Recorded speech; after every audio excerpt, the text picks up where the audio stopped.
anthem on the track. Live from the land of snakes, with the same nigga playing your wake, wanna give your hands a shake.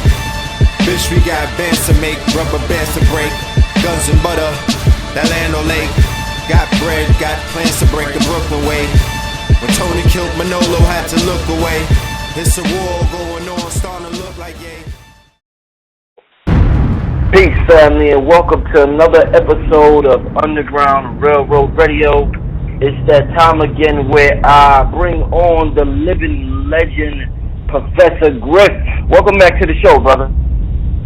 Greetings, Brother Rich. How you feel? And I'm glad to be back, and thanks for the warm welcome as we move into some better weather. I feel brutal, man. I feel much better from last week. The weather, man, it was like 75 in New York today. So it was really warm. Matter of fact, it wasn't even warm. It was hot. I had a couple of conversations with a few people around the country, and they said, and they reminded me, man, that this the Dr. Frances Cress Welsing thing is coming up, and we talked about her 40-day ascension, which already passed, and I think a lot of people may not know that. So if you don't, pay the proper respects, brothers and sisters. Yeah.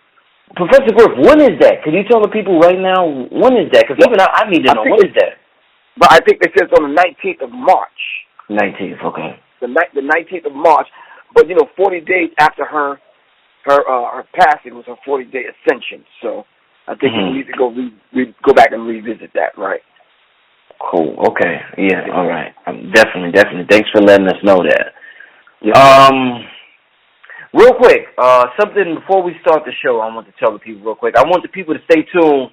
I'm going to be starting a new YouTube channel where I talk to the people directly. I get so many emails that I'm not good with emails at all. I'm not good with text messages and all of that. So I don't want the people to think, Brother Rich don't answer the emails or none of that. I'm gonna have a channel specifically where I talk to the people. So they may even finally get an opportunity to see Brother Rich. I might do some Google chats and some live stream or something like that. But I definitely want to talk to the people and communicate with them about a lot and give them a voice to a lot of things that's going on as well. So within a month, 2 months, y'all can stay tuned for that. I'm gonna set it up, and I definitely want to communicate with y'all. I definitely appreciate your support. So just stay tuned for that. Now, to move on to the show today with me and Professor Griff. Had a conversation with Professor Griff earlier, y'all. There is a show on television called The People versus OJ Simpson. I've been checking it out here and there. Quite interesting. I'm when the OJ thing first went down, I was real young, so I didn't have all of my conscious antennas up at the time. The thing I remember most was watching a basketball game. I was watching the Knicks, and they interrupted for the OJ trial, and for the highway chase when he was in the white Bronco.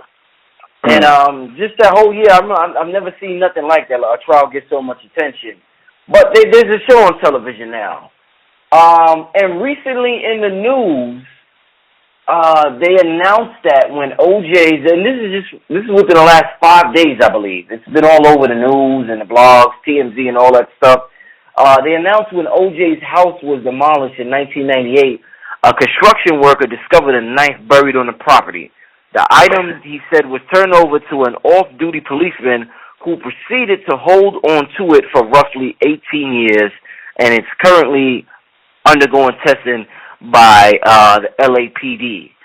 So I'm just like, wow, man, I've been checking out this show, and all of a sudden, all over the news, they're talking about this knife that was found. I got to talk to Griff about this. Why do I have to talk to Griff about this? Number one, Griff is the man. That's number one, of course. But number two, Professor Griff, no trial, criminal or civil, has ever received as much media coverage or worldwide attention of millions of people as the Simpson criminal trial. I mean, this trial right here changed the way trials were perceived and viewed and handled up to this point. After this trial, white supremacy, they adjusted. They said, you know what? we got to make some adjustments to this shit here. Things change. You don't hear race mentioned as much as you did in the OJ trial now as you did in the OJ trial. A lot of things changed. So it impacted America, and it shows the hearts and minds of America in a sense that maybe people thought white people will think a way, maybe people thought black people will think a certain way. I don't know what people were thinking, but it definitely showed an aspect of America that maybe people thought didn't exist. To start out with, I got so many questions about this, Professor Griff. You're great at investigating things and analyzing things. I guess just to start out with, this trial here, is this a case? I mean, because I guess you could say we've seen it's the country split between black and white in this trial. Blacks had one opinion, whites had another opinion. Is this a case of black people putting race first, white people putting race first, and then coming up with a conclusion? Or is this a case of just white America just cannot fathom, can't fathom Professor Griff? And I want to say nigga. That's what I want to say, because that's how they think, some of them, not all of them. When they look at this case, they can't fathom a nigga getting away with killing a white person. It just, it just hurts them to the fiber of their being in the American justice system. So I want to get your opinion, Griff. What do you think this is a case of? Because I've never seen something, not just me, but the world has never seen something that has garnered so much worldwide attention. I mean, this is what is it? I mean, how many years is this later? I mean, 90 years, right? Yeah, I mean, at least 20. I mean, 2008, right. 20. Yeah, about 18, 19, 20 years. So, I mean, I've never seen nothing like this garner so much attention even almost 20 years later. So, what do you contribute that to, Griff? What's your whole take on this? Just get the ball rolling for me, Professor Griff. What's going on? I think to say it as clearly as I can possibly muster up the strength to say it, I think this is about race. And I think simply because white people think and feel, because they don't mention and talk about race, that it's going to somehow go away. And that generation that's coming up behind us are going to approach and view race from a whole entirely different perspective. And I think that their gamble to a degree has paid off, but I think their gamble to a degree has failed us, because they didn't imagine homosexuals, lesbians, dykes, and getting together to form and getting money from George Soros to form Black Lives Matter. I didn't think that they would. I'm sure they didn't calculate Tay-Tay, Man, Twan, and them coming out of jail and coming out of prison without finishing high school and never wanting to go to college would get together and go on YouTube and start studying. I think they gambled on some of the wrong things. They didn't think that those of us, like myself, you, and other brothers and sisters that are on the front line, would reach back to some of them brothers in the hood and educate them and take them under our wing and educate them to the point where they become politicized. So the gamble didn't necessarily pay off, Brother Rich. This is about race, and it's not going to go away. And for the black people that's listening to this, not the black people, not the strong, proud black people that we talk to every week, the Negroes, the bootleg handkerchief head wannabes. I'm talking about the Uncle Tom and Uncle Thomasinus. I'm talking about when you read the list of the American Directory of Certified Uncle Tom. That's who I'm talking about. They didn't calculate this either. You understand what I'm saying? So it is about race, but deeper than that, I had a conversation with Brother Darren Muhammad, and me and Darren Muhammad talked about this whole idea, Brother Rich, of this generation that's coming up didn't experience what you and I experienced, and you and I didn't experience what that generation before us experienced as far as race, and they want to write this whole narrative out as though times are getting better. This whole thing with race, they always want to attach the Ku Klux Klan thing to it. That was a long time ago, Brother Rich. Why don't we just forget about that and everybody just get along? So people like Common will muster up some strength to make a comment, and all the people that we've mentioned over these particular airways, they can find the Raven Simones and the Stacey Dashes and the rest of these people to make comments. But me and Darren Muhammad talk specifically about that generation not understanding race and experiencing this whole race thing the way we did. Now check this out. Darren Muhammad brought up a very interesting point. He basically said this is a psyops, and what they're going to do with this OJ Simpson thing is kind of regurgitate and re-simulate those old feelings in the black people that did experience the trial, and then that new generation that haven't experienced it and don't really understand what race is about is going to bring up something in them and further deepen the wound and further deepen the divide between black and white people. Even these conservative millennials that would understand black people and our plight in America, they may start feeling some way about it. This is definitely, and deeper than that, one last point for this introduction. You were right when you said they can't fathom the thought of a nigger killing a white man and a white woman and getting away with it. Deeper than that, the average Jewish person can't fathom this nigger killing 2 Jews and getting away with it. Then on top of that, I think the white boy, the average white boy in America, is using that to exacerbate the tension and vice versa. And there are some Jewish people, Mr. Shapiro and a few other people, the young one, is going around the college campuses just blasting black people. I think his name is Ron or Robert Shapiro, one of them. They're using that to exacerbate the tensions between black and white. In some cases, only in some cases, Brother Rich, where you find the pockets of us having to deal with white people and everything is calm and cool and on a human level, you find these things that come up and certain people use this to exacerbate the tension between white people and black people. But Brother Rich, there already is a tension. We need to put and have a conference on race and put it all on the goddamn table and call them to the table. I remember about a year and a half or so ago, there was a show I did on Enemy Minds where it was a white show. You can go back and listen to it. I asked all white people to call me. I laid out Yaqub's history. I explained why Elijah Muhammad called white people devils. And I asked white people to call me. Not one call, Brother Rich. Not one phone call. I got a recent text from a white guy who texts me all the time, and he says, I just can't understand why black people would even hate white people as much as white people done for black people. I said, you out your rabbit ass mind. Wow. Now, you know I couldn't even answer that by texting because I had too much on my brain. I called him like 9 times. He didn't pick up the phone.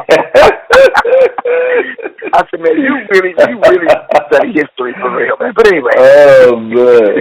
That's my take on that, man. Well, you know, one of the stars of this trial was Johnny Cochran. I guess the world has never seen a lawyer, let alone a black lawyer, with the charisma, with the smarts, with the intellect, as Johnny showcased in this trial. Johnny's death was kind of sudden. It was kind of abrupt. It was kind of, damn, Johnny Cochran died? And many in the black community considering the history, like you always say, if you're a student of history. So if you're a student of history, a lot of blacks in the community say, this shit was a hit. This shit was about revenge. Johnny ain't just died. This shit was a hit. A lot of people in the white community say, well, you know what? That's karma. You know, for what he did with OJ. That is karma. So once again, there's 2 different opinions on something that happened. What's your take on this, the death of the sudden death? Because, you know, after Johnny defended OJ, you know, he went on to defend people like Diddy, Puffy, when he was on trial for the shooting and he was running around with J-Lo and Shine in the club and all that. So, I mean, everybody knew Johnny's name. Everybody knew about Johnny Cochran. So what's your take on the death of Johnny Cochran, Professor Griff? Well, the death of Johnny Cochran, I understand it from the lens that you're looking through. Johnny Cochran's death wasn't just no ordinary, death. They said he stayed on his cell phone, and his cell phone was partly responsible for the aneurysm. So then why not go after the cell phone company and sue them? No one would sue that. There's a Johnny Cochran firm that could have easily, there's some brilliant, bright, beautiful black men and women that's a part of his firm that could have went after the cell phone company. Other people say they came up with different theories, whatever, but no one wanted to tackle this whole idea of him being assassinated because they didn't want to jump on the quote-unquote conspiratorial bandwagon, which I think is a shame. At least look into it. If I die tomorrow, Brother Rich, I would want people to look every angle and every aspect on how this brother checked out of here. He's 55. He's pretty much healthy. He was recovering from a car accident, but it didn't damage any internal organs. He got some nerves messed up in his legs, so he's pretty much recovered. He don't do drugs. He's not sleeping around. So he ain't got no damnable hidden disease somewhere. He eats kind of healthy. You understand what I'm saying? He ain't drinking sodas and eating all this kind of processed food. And you understand? You never see him at the local pizza joint down in a couple of slices. You're not going to see that. You understand? He don't smoke weed. You understand what I'm saying? I'm not hitting L's. I don't drink. So why did this brother check out of here? So, but check every angle, Brother Rich. That's what I would want people to do. And especially if I'm Johnny Cochran and I'm running a law firm, come on now. You got researchers, you got investigators, you got private investigators at your fingertips. So at least investigate it, and we didn't get that. We didn't get that from the people around him. You understand what I'm saying? So I'm thinking it was a hit, as with Khalid Muhammad. Aneurysm all of a sudden? Where did black men become the leaders that have a goddamn aneurysm? Most black people don't even know how to spell aneurysm. You understand what I'm saying? So it's like, come the hell on, man. So no, brother, these were assassination. They're stepping up the assassination game. I'm talking about putting something in your drink or put something in your food and you die 2 years later. Type. You understand what I'm saying? Right. Very, very, very sophisticated now in 2016. We have to understand. They got designer diseases. They got ways that can kill you unimaginable by the average person. So we have to understand this. So we do have to explore the mob connection and the hit that was put out, as some has alleged and said, that was put out on Mr. Goldman and Nicole Simpson. We have to look into the serial killer that confessed and said he was the one that did it.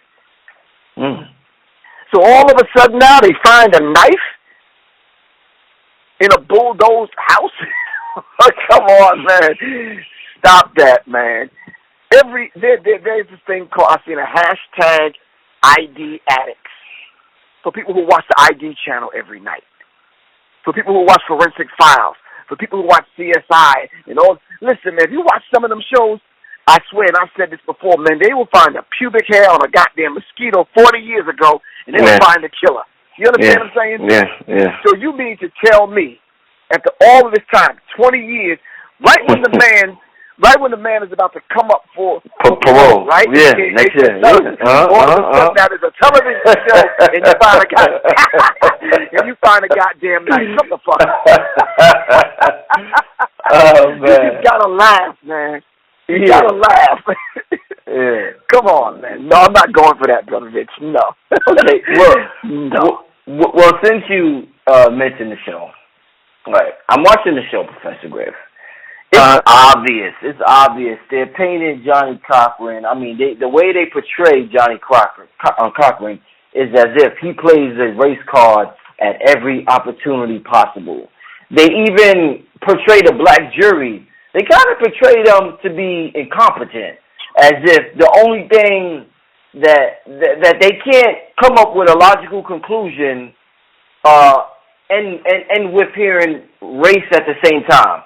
The guy that worked with Marcia Clark even said, we can't use the word nigger because it's going to affect the jury. And Johnny Cochran was like, what? You can't use the word nigger? What kind of insult is that to black people? So if you use the word nigger, that means that we're not going to be fair to the trial? So it's like they're trying to paint this picture in the media of Johnny Cochran playing a race card, of us being incapable of recognizing the system of white supremacy and coming up with a fair verdict at the same time. And then I look at that, and then I think about all the juries that we see currently when we hear about the Trayvon Martins and the Mike Browns. And we'd be like, what the fuck? An all-white jury? What kind of shit is that? That shit is crazy. So what do you think, what kind of message is the media sending about not only Johnny Cochran, a black lawyer, but also not only that, not only a black jury, but just about the mentality of black people? What kind of message do you think they're trying to send with this show and this trial? I think it's a dual message. It's a message that simply says black people are incapable of governing themselves. Black people are incapable of coming up with rational, reasonable, sane decisions when it comes to these kinds of situations with governing in the lives of not only themselves, but other people. I thought, Brother Rich, this judicial system taught us that you're supposed to be judged by a jury of your peers. Mm-hmm. Well, anytime you see these juries, it's hard for me to even fathom the idea and the thought that these are my peers. All white jury cannot begin to understand what I, as a black man, go through on a daily and consistent basis as a granddad and a dad and an uncle and a brother. You understand what I'm saying? Mm-hmm. Having to deal with different forms of racism. I'm just not talking about the subtle racism. I'm talking about the institutionalized racism. All these racist ideologies and thoughts and concepts which are systemic in the systems in America. It's hard to even navigate through that madness, especially the stuff that you don't see. You see, it's easy to deal with a white dude marching down the street with a Confederate flag and a shotgun on the back of his car in a white rose. That's right in front of us, and you can deal with that. But how about the subtle racism, what they put on job applications, what they're hiding in history books now, what Texas is doing to write black people and slavery out of history? You understand what's being taught in the religious institutions across America? When you're talking about institutionalized racism in all the institutions in America, then it becomes a very serious problem to be judged by a jury of your peers, Brother Rich. And this is very real. So when you look at Johnny Cochran, and even if he has a tendency of playing the race card, why shouldn't he play the race card? America is a racist. Have we forgotten, as Dr. Collins says, that once we were brought here, we were robbed of our name, robbed of our language. We lost our religion, our culture, our God, and many of us, by the way we act, we even lost our mind. America is racist. And for those people that are looking for a working fundamental definition, I would point them to Dr. Frances Cress Welsing's work. And she even said, if you come up with one better, then she'll replace hers with that one. But ever since she's put that out there, no one has stepped forth to come up with a working definition of what racism really, truly is in America. And isn't it a shame that in 2016, according to these liberal progressives in America, that will surround themselves, and even some of the conservatives that will surround themselves with the likes of Bernie Sanders, all right, who will stand up and speak up for Bernie Sanders, they can't come up with a real definition of what racism actually means, and it sticks. That stuff does not stick because all they're talking about is discrimination and prejudice. That's not racism, Brother Rich. Mm-hmm. It's a lot deeper than that. White people are racist not simply because they're white. They have a local and global power system in place that ensures their survival not only in America but throughout the world. And that system that they have to maintain and keep in place is racism, white supremacy.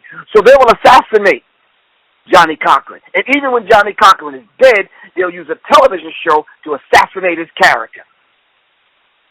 And that's a very, very real dynamic that we have to deal with on a constant and consistent basis, Brother Rich. I did some research, and I said to myself, okay, I'm going to ask this question to myself, and I'm the only one in the room, so I'm going to answer. You understand what I'm saying? Mm-hmm. Are white people truly trying to assassinate the character of the black man in America? So some people say, well, Professor Griff, whatever you come up with, you can compare, you can go hand for hand, tit for tat, with whatever person you come up with. There's a white man that's probably did even more damage or equal damage as the black man, and vice versa. So I look at all of the people that they use as poster boys. Ray Rice, right? You remember Ray Rice? Yeah. And Chad Johnson, Ocho. Okay, they became the poster boys, right? Yeah. In football for domestic violence. In music, Chris Brown, right? It was Chris Brown, and then it was Dennis Rodman, James Brown, and a few other people. And then go back to sports, OJ Simpson now, and for a long time was the poster boy for domestic violence, right? And then you can get into the acting world, and we can go into entertainment, and you can find black men that are now the poster boys for domestic violence, where you got people like Christian Slater and these other people going to jail for 2 and 3 months. This thing follows black people around forever. Yeah. And they have a clever way with their money, have a clever way of hiding this. And this stuff never comes out. Bobby Brown denied for a long time on putting his hands on Whitney Houston, right? So Bobby Brown for a long time was just the poster boy for domestic violence. And they would never, ever until he earned the name, he was a bad boy. And this kind of stuff follows us around over and over and over. I remember when James Brown, the godfather of soul, they said he had a long history of domestic violence. You understand what I'm saying? And so it's hard to even get around this kind of stuff. And then they even went into Public Enemy and started accusing Flavor Flav being guilty of a misdemeanor dealing with domestic violence case. So they are not beyond going into the grave and doing damage even while Johnny Cochran lay in a grave on destroying this man's character, Brother Rich. Now, Professor Griff, I'm watching the show, and of course you think about, while watching the show, you think about the rich black man and white woman dynamic. Right. And we see it all the time. All the time. There's countless examples. A few being Michael Jordan, Tiger Woods. Matter of fact, Professor Griff, even a person playing OJ, Cuba Gooding Jr. Right. Cuba Gooding Jr. Is that his name? Cuba Gooding Jr. Yeah, right. Cuba Gooding Jr. Right. Yeah, he was married. I think he's divorced now, but he was married to a white woman. So there's this, we all know there's this perception of that. Like Kanye said in his song "Gold Digger," he said, as soon as you get on, you leave that ass for a white girl. And I guess he did the same thing with both of them are not only playing reality shows, but their show is reality, man. I guess their own reality. Yeah. But Kanye kind of prophesized that in Gold Diggers. But besides, because the first thing we say is that these rich black men, these white women are their trophies for these rich black men. They're a status symbol. I made it. Right. That's what comes with the property. I got me a white woman now. Look at this motherfucker. I got me a white woman. Right. My question to you, Professor Griff, is do you think that there are any characteristics? Because, black women go crazy trying to figure this shit out. I hear black women all the time. They're like, why don't niggas want us? Sorry for lack of better words, but why don't black men want us? They get money and they just, they gone. They gone. I was listening to the sister the other day talk about Jamie Foxx. He's messing with a white woman now. And she's like, yo, what's up with black? They get some money, and these brothers is out. They're like, man, fuck this. So I want to ask you, and I hear black men all the time complain about certain characteristics of black women. So I want to ask you, Professor Griff, do you think that there's characteristics that these white women possess that black women lost due to, whites, the constant brainwashing of white supremacy that causes them to act a certain way that maybe black men is like, with money's like, I don't have to put up with this shit, so I'm going to just do this because this is how I want my woman to act. But I ain't got time to put up with this shit with a black woman. Is there something we're missing here besides they need a trophy wife? Is there certain characteristics maybe a black woman listening may hear something that may intrigue her? What do you think about this, Professor Griff? Well, she's not about to get intrigued with this conversation. Shit. Hell no. And I don't think it's anything that we're missing. It's because we keep seeing it over and over and over and over again. And you and anybody else are not going to tell me that all of these black women in all of these situations are bad. Come on, stop that. Yeah, you're right. Yeah. No. I don't care what and this is on a personal note, I don't care what I go through in my life with any black woman. It's not going to make me turn around and lay in the bed with the children of my open enemy. It's just not going to happen, Brother Rich. I'll just have to struggle with that black woman I'm dealing with, and we have to work out whatever it is that we have to work out. You understand what I'm saying? Right. Just like the excuse that some people give with homosexuality and bisexuality. The black man this, and they demonize the black man. The black man's a brute, and the black man this, and the black man that. And this is my reasoning for going to get a white lesbian lover. Well, this is the reason why I'm going to go across the fence to the opposite sex and the opposite gender and the opposite race. It's like, wow. So let me ask you something, Brother Rich, just from Professor Griff's head.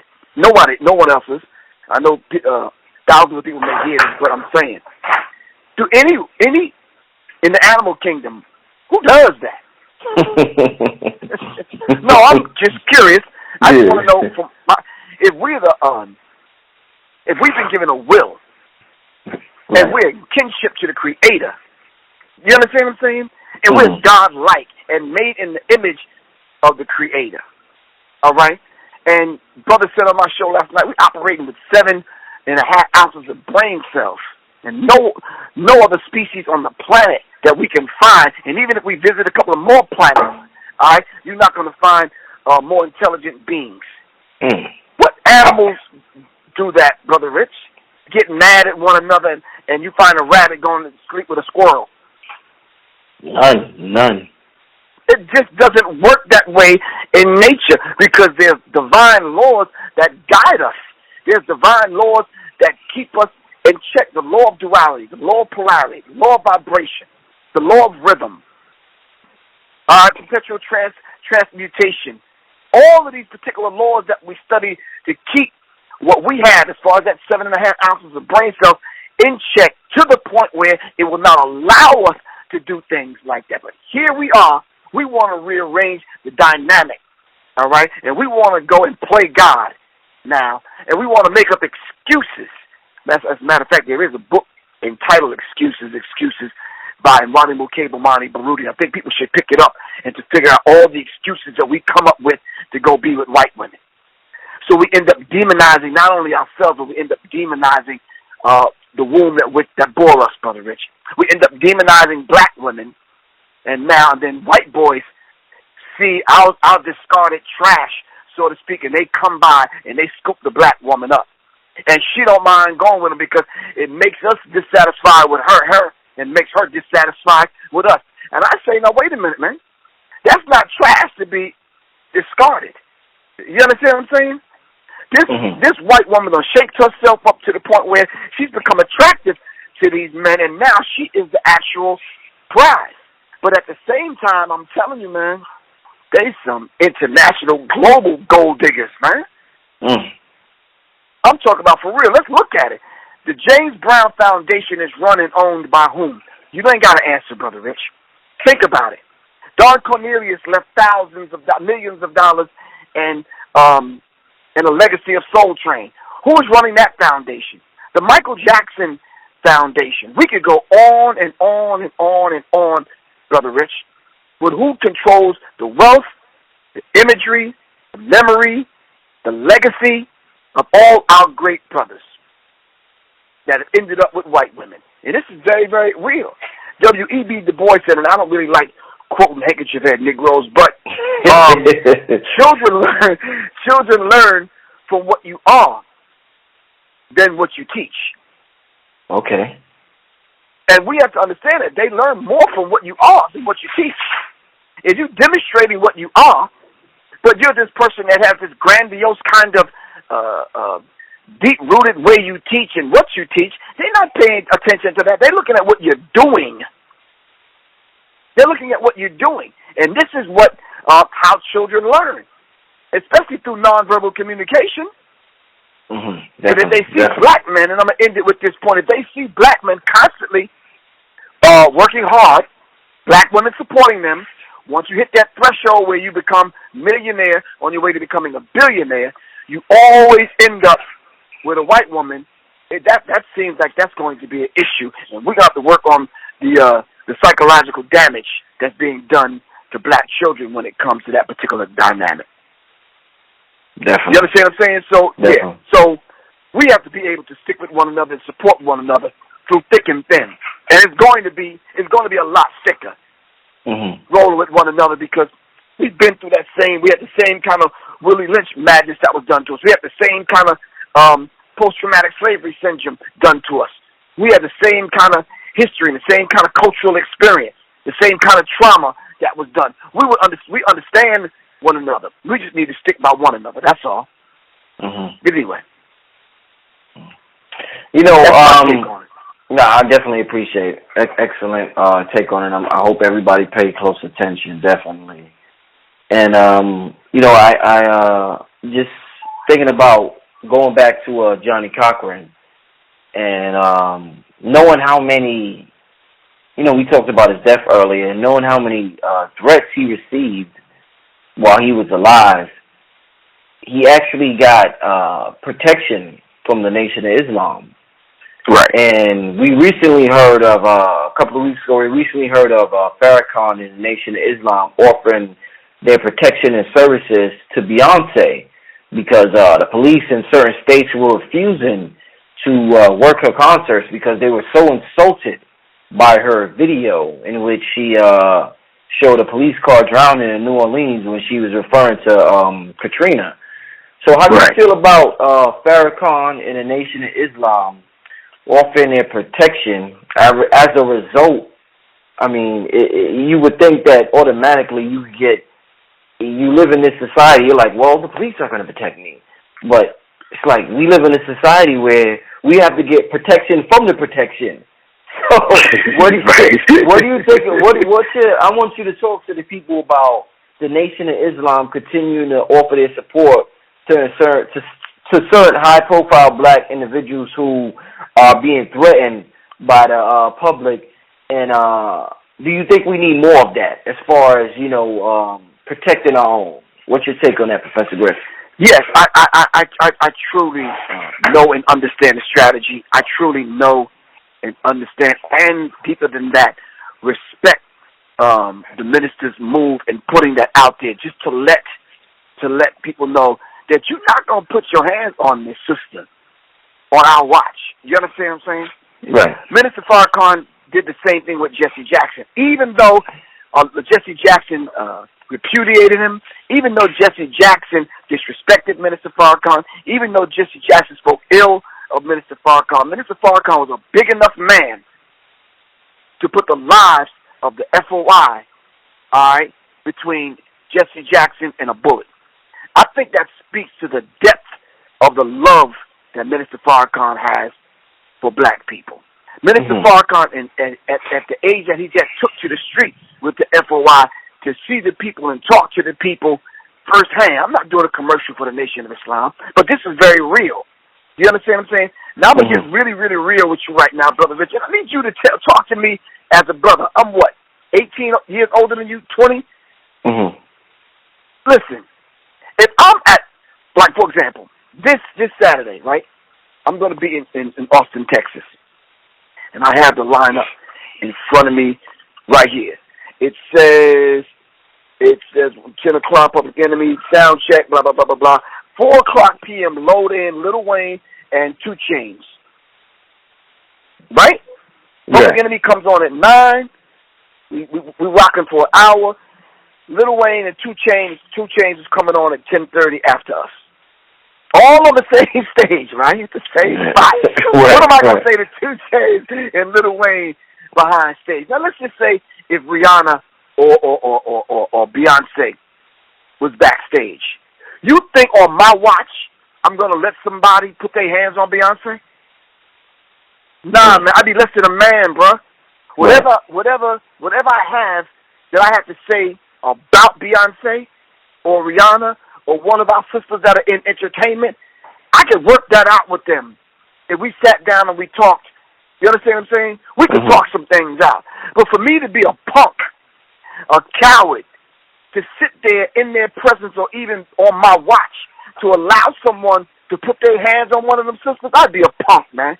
You understand what I'm saying? Right. And I understand what Minister Farrakhan said. You're not going to put your hand on that sister, not on our watch, plain and simple. He basically said that if the police won't protect her, which I thought the police had the right to protect all American citizens. You understand what I'm saying? So I heard someone on CNN talk about, well, they're not really cops, or they're off duty, and it's their second job. Stop the bullshit, man. Once you take that oath and you get that badge and that gun and you take that oath and you swear in, 24 hours, every single day, every day of the week, you're a cop. Right, exactly. Plain and simple. Plain and simple. So I'm saying to you, Brother Rich, I'm not going to let anything happen with Rihanna, on my watch. You understand? I'm not Rihanna's bodyguard. But Rihanna know once she come around Professor Griff, if we backstage, even if we not kicking it or not, I'm not going to let nothing happen to the sister, plain and simple. That's just me as a man. That's just me as her brother. You understand what I'm saying? All the other stuff, we can work it out. But no, you're not going to put your hands on her, sister. And as long as if I'm backstage, oh no, she going to be protected, plain and simple, man. Plain and simple. And if we're not man enough to put some of these ideologies aside to the degree where we can stand up and protect our sisters, we got a serious problem. We got more problems than we think we do, Brother Rich. Some brothers will sit back, let the woman get dragged the fuck out, and then we say, well, good for her. She deserved it. She shouldn't have been talking shit. Come on, man. Come on. You know, I'm real happy that you brought that up, Professor Griff, because that's an aspect of manhood that I see personally that's missing in my generation. Somehow, from your generation to my generation, it just vanished and it disappeared. And I guess a lot of brothers in my generation, just from my own personal experience, I'm not saying all brothers in that's 34 years old or under or a little bit older, but just from my experience, a lot of brothers who have a negative experience with a woman, man, they'll throw her under the bus in a second, in a heartbeat. I mean, she'll be 10 bitches, 5 hoes, 7 sluts, and he won't give a flying fuck about what happens to her, even if she's taking care of his kid. So I'm glad that you said that, like, you know, as a man, like, you know, you could disagree with somebody, but you see the bigger picture in things, and I'm glad people have the opportunity to hear somebody like you say that, like regardless of what you say about Rihanna, what you say about Beyonce, you can't just sit backstage and allow something to happen, because I'm sure they're like, yeah, get up, Professor Griff, let that shit go. They're like, nah, it's not about that. What you dealing with is something else. You're criticizing them from love. Some people you're criticizing from love because you want to see your people advance. So sometimes when you criticize, I don't think people know it's coming from a place of love. It's not coming from a place of you just saying something because you want to be heard. And I appreciate why you say it, and I'm glad you say that. So I just wanted to stress that point to the family definitely, to the family that's listening. I have one more question for you, Professor. Okay. Mm-hmm. Talking to you, having the show with you throughout the past year and a half, we've dealt a lot with this this topic of the subject of white guilt. You know, I mean, white people. I mean, they just can't stand to hear certain shit because it makes them feel guilty. They belong to one of the most insane, if you want to characterize them as a race, groups of people that ever exist in mankind. They're like, damn, I'm a part of this. They call this group white. I'm called white, but I'm not like this. So I don't want to hear this shit because and they might just go crazy. They're like, I don't want to hear this shit. And they come up with all type. You might be reading a book about Black history, and it just sets a trigger off in their mind and makes them feel guilty. And they're like, and they call you a racist for studying racism. That's the most insane shit. The white conspiracy theorists right now, Alex Jones and the rest of them, if you mention race or study racism or anything going on, they say you're part of the racist agenda by the Zionists. Right, it's like, motherfucker, I'm just studying. I mean, like, are you serious? They're more upset. The Trayvon Martins of the world, the Mike Browns of the world, they're more upset about you mentioning it than the actual crime. That shit is amazing to me. But anyway, my whole point is that we've studied that and we've analyzed that and we know that now. But there's also an aspect called black guilt, Professor Griff, one in which we feel so guilty about mentioning race.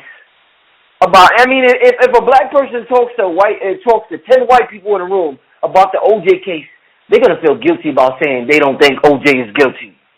We feel guilty about walking in a room with 4 black people. Before we walk in that room with 4 black people, we're gonna say, damn, oh shit, how we dressed? We're gonna look at each other. We're gonna say, okay, are we just right? Okay, your speech, make sure you don't say this, make sure you don't say that. I read a book called Makes Me Wanna Holler by Nathan McCall. It's a national bestseller. Brother said when he was young, his mother used to always tell him and his siblings to act right around white people. He said once he got around them white people and the white kids that was his age, them kids was acting a fool. And he was like, why the hell I gotta act 100 times better than how they act? They acting crazy. But Griff, we know about white guilt. We know a lot about white guilt. We talk about it. Talk to the black family out there listening about black guilt. What is black guilt to Professor Griff? Professor Griff, what does it mean, and what do we need to do to move forward in dealing with this black guilt? Well, Brother Rich, I would have to explore what black guilt is and get more examples of this idea, this concept. We don't have a goddamn thing to be guilty for or about. It's like we've struggled in America just to learn the language in America and then the sub-languages in America. I'm talking about A, nonverbal communication, which you just explained. B, if you're coming in a room with white people and you want to communicate effectively, you almost have to speak the King's English better than most white people, and we do. So we don't, and I could give you 8 more examples, but in every sphere of endeavor, we have to come up and be 10 times better than white people, and we still don't make it, Brother Rich. we could be the judge and the smartest one and the sharpest knife in the drawer, and we still don't make it. We still don't cut it, Brother Rich. So we have absolutely nothing to feel guilty about. I had the pleasure of sitting at the feet when I was getting knowledge itself, and I was going to First World and other places. I had the pleasure of meeting Dr. Leonard Jeffries, and I sat at that man's feet several times. Dr. Leonard Jeffries was made Rex, which was the king of his fraternity. So out of all of the white Jewish boys, they made the brother the king. You understand what I'm saying? Right. But as soon as Professor Jeffries started talking about Kemetism and Kemet, them same white boys turned around and they wanted to pull him off the throne and crucify him as though he did something wrong. As long as you don't offend and disrupt their system that keeps their psyche intact, then you're fine. In other words, regardless of how handsome you are, strong you are, regardless of how smart you are, they tell you in subtle ways, brother, stay in your place, nigga. You understand what I'm saying? Right. And this is very real, and they have ways of doing that, even to the point where they will use other black people to speak through to get you to stay in your place. You know how many times I've been thrown under the goddamn bus, Brother Rich? You understand what I'm saying? And this is very real. So all we tell white people is like, look, don't you know the history? And white people will look like, well, maybe I don't. I seen Roots. Excuse me? No, that's Roots is not going to cut it. Right. Roots is not going to cut it.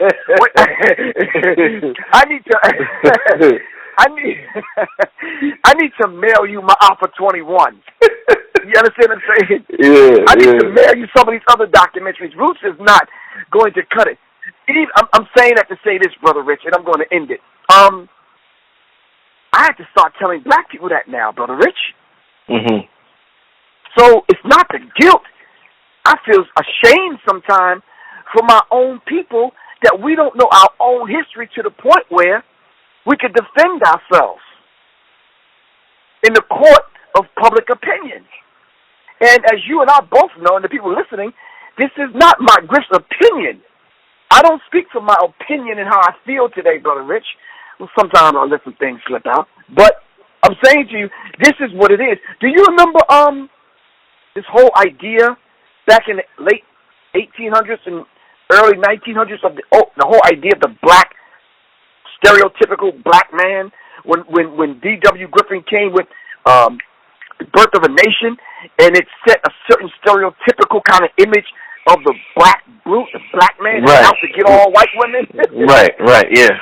And then I think Clinton and a few other people brought it up when he talked about Willie Horton.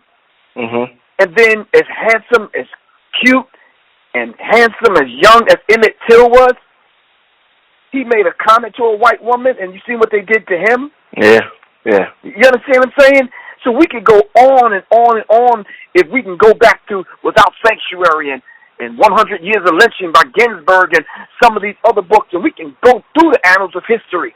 And we can point out certain instances, and even when we go through the Jim Crow era, we can point out certain instances where you would think that because the black man has on a suit, and I think this is what the RZA was being charged with. You understand what I'm saying? We should dress better. We should talk with proper English and blah, blah, blah, blah, blah. Stop that, man. We do that, and we still get burned. We still get lynched. We still get castrated. Right. This is in the psyche of white people to destroy the black man because we've been painted in their minds as this black beast, this black brute that's coming out to seeking to kill all white people and rape all white women. So there was a book called A Beast, or The Nigger, A Beast, or In the Image of God. And this is one of the books that they used to use to educate young white children in the basement of the church. And then the whole idea of the black man being animalistic. And then talking, and then in the symbology that Dr. Frances Cress Welsing goes over in her book, the ISIS Papers, talking about the black tie and tails. The black tie and tails were the elongated penises of black men. Mm-hmm. That white men couldn't understand. You understand what I'm saying? And they used to tell European women that black men had tails, according to Dr. Frances Cress Welsing. But the tails that they were talking about was the elongated penises of black men. And this is what she talks about in her book, The ISIS Papers. And these things are very real. This is not Professor Griff's opinion. So in the subconscious mind of a lot of whites, we're still on a subhuman level. I'm talking about way beyond Alpha 21, way beyond Galton and Margaret Sanger and the rest of these devils. You understand what I'm saying? Deep in the psyche now of some black people. Black men are brutes. Yeah, you're right. So we have to be made the face of the first gay homosexual football player, the first gay basketball player, the face for domestic violence in sports, and you understand what I'm saying? Mike Tyson types that are going out beating up women and out to kill all white women and rape all white women. Stop that, man. Stop that. Stop that. So I hope that answers your question. I know real quick, Professor Griff, this is totally off topic, and I don't even know if I asked you this before, but just based on what you just said, this is just a quick question. The rise of homosexuality in the black community, especially in black men, do you see that as a response? Because you kept mentioning the word brute. Do you think that's a subconscious response from black men to the world saying, look, I'm not a brute. I cannot be a brute. I'm a homosexual. Look, I'm loving. I'm caring. I'm feminine. I'm not a brute. Do you think that's a response to that? I definitely do. And I've had Imalibu Cable, Monty Baruti, and Umar Abdullah Johnson. They're actually in my book, The Psychological Covert War on Hip-Hop, and we're talking about that very same thing. Okay. They're in the book talking about it. We've had a discussion about it. And deeper than that, Brother Rich, the whole idea of black men wearing blonde hair. The assimilation. We're like you. We're effeminized. We can't possibly be a threat to you white people. Why are you doing this to us? You understand what I'm saying? On a subconscious level, this is actually what's happening. A lot of people are going to take offense to that, Brother Rich. Well, I hope they do. So they can call me at 678-557-2919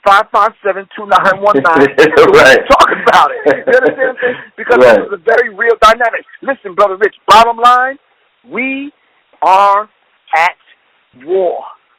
And you and I, as military strategists, have to sit back and say, why are the vast majority of men in America, black men in America, either in jail, unemployable, undereducated, turning on one another, on drugs, right, or with white women?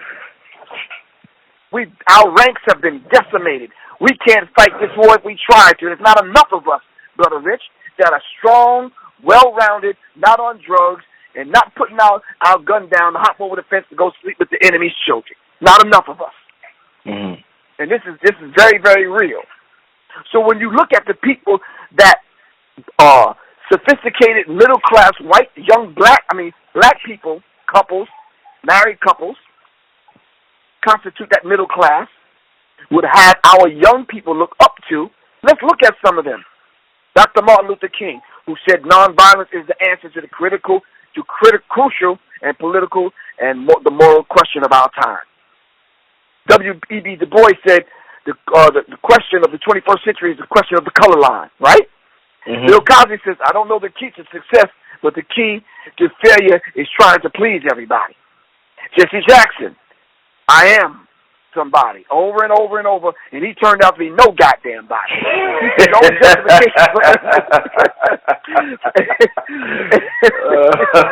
he says the only justification for ever looking down on someone is to pick them up.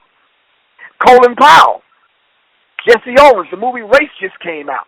Right. Booker T. Washington. You understand what I'm saying? Malcolm X, who the only good thing they got to say about Malcolm X is to turn a dirty-ass street after him, and now Malcolm X is a civil rights leader. Stop the bullshit. Morgan Freeman, Carter G. Woodson. I could go on and on and on at the people in the middle class, black people, that would allow their children to look up at and study and model themselves after. And I don't know how Malcolm X got in the fray. I don't know how Malcolm got in that list. Pardon me. You understand what I'm saying? Yeah. I guarantee you one thing. You ain't going to go to a young black child's room and see a picture of Professor Griff on the damn wall, my black fist in the air. And that middle-class parents talking about, I want you to be just like him. Right. You won't find that one. Brother Rich. Oh, man. For real. And on that note, Professor Griff, I definitely enjoyed the show. I want you to leave the people, as always, your contact info, whatever you got coming up, any books, anything you got coming out, so that people can holler at you. Okay, before I do, I want to let people know I'm doing a lecture series, 3 dates in Nashville, Tennessee. That's our Acabulan Images at 2721 Jefferson Street, Nashville, Tennessee. Starting April 14th, May 5th, and May 26th, I will be in Nashville, Tennessee, Acabulan Images, and I'm going to present my the material for my second book, The Psychological Covert War on Hip-Hop, Part 2, and I'm definitely looking forward to that, to launch it in Nashville and then to actually have a probably one of many releases at the Funk Jazz Cafe, May 21st in Atlanta, Georgia, with my man, Jason Orr, Funk Jazz Cafe. And, you know, Funk Jazz Cafe is huge, man. But anyway, people can reach, really huge. People can reach me at 678. Well, there's a few things going on in Atlanta in May. Of course, you know the Malcolm X celebration every year. And then the Funk Jazz, that's going to be back-to-back, man. So that's going to be beautiful. But anyway, they can reach me at 678-557-2919. My email address is seriousmindsinfo@gmail.com. I'm on Facebook at Enemy Minds and Serious Minds on Facebook, or just Karan Shaw. Just put in Professor Griff. My website is www.professorgriff.me. Brother Rich, I'm glad to announce that myself and Khalid El-Hakim that I do the Black History Museum with.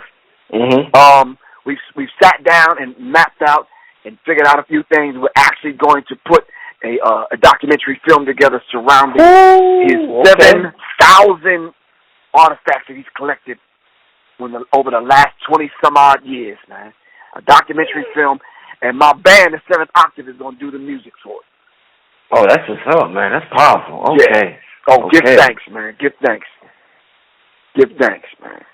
Now, when do y'all plan on releasing this documentary?